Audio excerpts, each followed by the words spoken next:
What's up, YouTube? Joey Musselman here with GameSense. It's finals day. I wanted to do a little bit of halftime show in between the semifinals this morning and the gold and bronze medal matches we have this afternoon. So on the men's side, top two teams are out before today. Semifinals without the number 1 and 2 seed. What is going to happen? So let's get into it.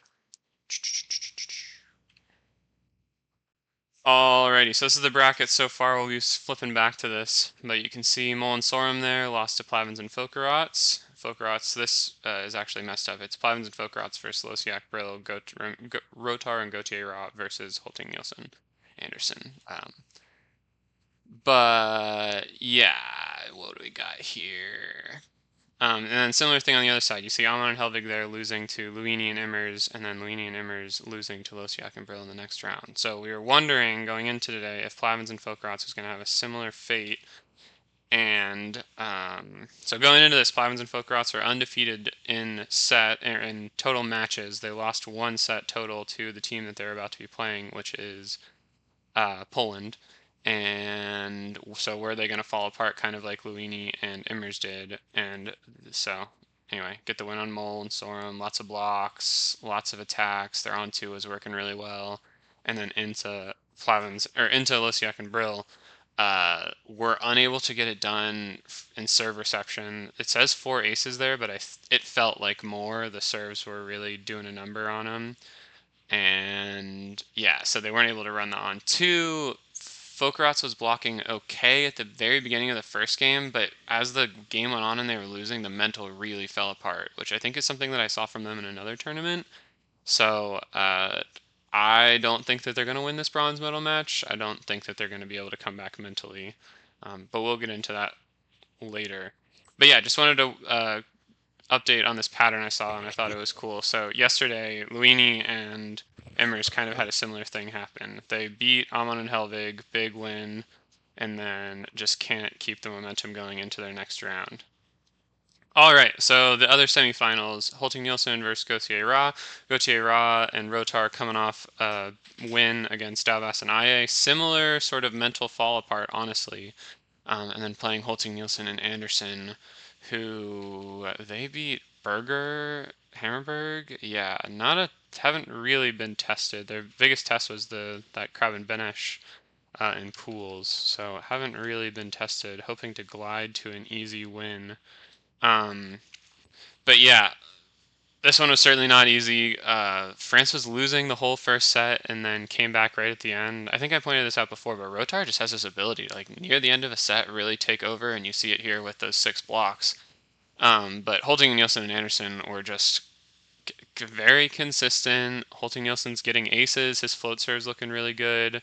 And so is Andersson also kind of does a float serve. So float serves are looking good this tournament.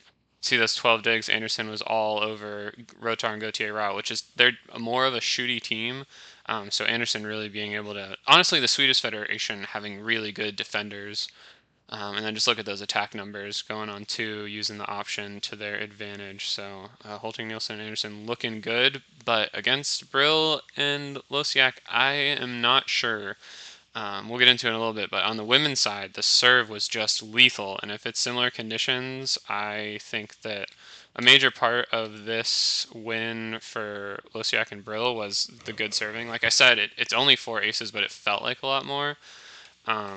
We'll see if that's an influential factor. So, on to our bronze medal match. Like I said before, I don't think Plavins and Fokerots are going to be able to come back mentally from that loss. Rotar and Gauthier-Rat also looking good against number 3 team in the world, potentially. They're up there in the conversation. I think that I'll call Hölting Nilsson and Andersson the number 1 team in the world when they get a win over Mol and Sørum, but I think right now we can say they're the better of the 2 Swedish pairs. Anyway, yeah, I think that Rotar and Gauthier-Rat are going to take this win here pretty handedly. I mean, Plavins and Fokerots have been really good all tournament, and if they can turn the mental around, I think they might have it. But if Rotar and Gauthier-Rat can get them early, I think that they're not going to be able to recover. And then on to our gold. Super, super excited for this. It's Poland who's looking really precise, skilled. I think I said yesterday I'm calling Nihal Bryl the surgeon because he's just surgical with the way that he blocks, with the way he hits, just very precise. And then I don't know what I'm calling Łosiak yet, but I'm playing around with the human trench coat because the dude just has everything. He's got a bunch of different serves. He's got a jump serve. They're talking about all day how hard the jump serve is, and he's ripping jump serves that are getting aces. He's excellent on defense. He has all kinds of shots in his bag, and yeah, just fun, very fun Polish team to watch.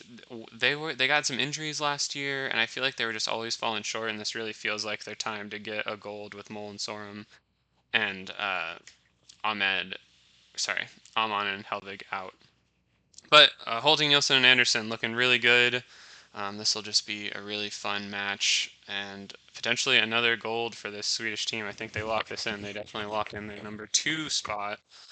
Um, but yeah, what else do we have? I think that is all. Thank you for coming along on this little rodeo. If you liked the video, if you're also watching this, please leave a comment and say you're also watching these finals and getting hype about it. And I think that is it. Catch ya on the flippy flop.